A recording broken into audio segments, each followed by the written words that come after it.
নিজের লোভের কাছে আজ বিবেক এতটাই সস্তা যে অন্যের ক্ষতি করতেও আমরা দ্বিধাবোধ করছি না। এই যেমন ব্যস্ত সড়কে জ্যামে আটকে আছে একটি ডিম বোঝাই পিকআপ ভ্যান, ঠিক তখনই চলন্ত এক রিকশা থেকে হাত বাড়িয়ে সবার চোখের সামনে সেই ডিম চুরি করতে দেখা গেল এক নারীকে। কোনো আড়াল বা অন্ধকার নয়, ভর দুপুরে চোখের সামনে ঘটে যাওয়া এই কাণ্ডটি এখন সামাজিক যোগাযোগ মাধ্যমে রীতিমতো ভাইরাল।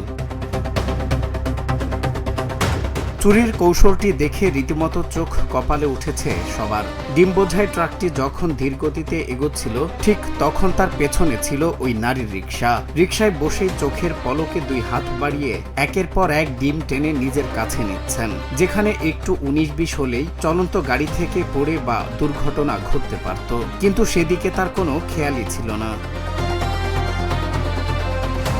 এমন নিখুঁতভাবে ওই নারী চুরির কাণ্ড ঘটালেও তা বুঝতে পারেননি ট্রাকের চালক বা হেলপার। চোখের সামনে নারীর এমন কর্মকাণ্ড দেখে পাশ দিয়ে যাওয়া একটি বাসে থেকে এক যাত্রী বিষয়টি দেখে মোবাইল ফোনে ভিডিও করে তা সামাজিক যোগাযোগ মাধ্যমে পোস্ট করতেই মুহূর্তে তা ভাইরাল হয়ে যায়।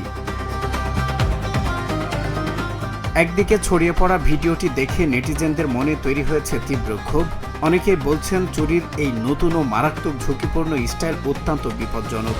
যানজটের সুযোগ নিয়ে এই নারী যে এমন করতে পারে তা কল্পনারও বাইরে।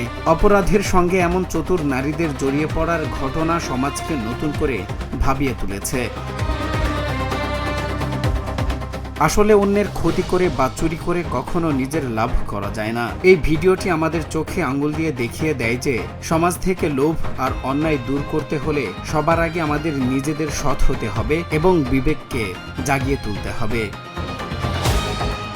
সজল বিশ্বাস, নিউজ ডেস্ক, বাংলা টিভি।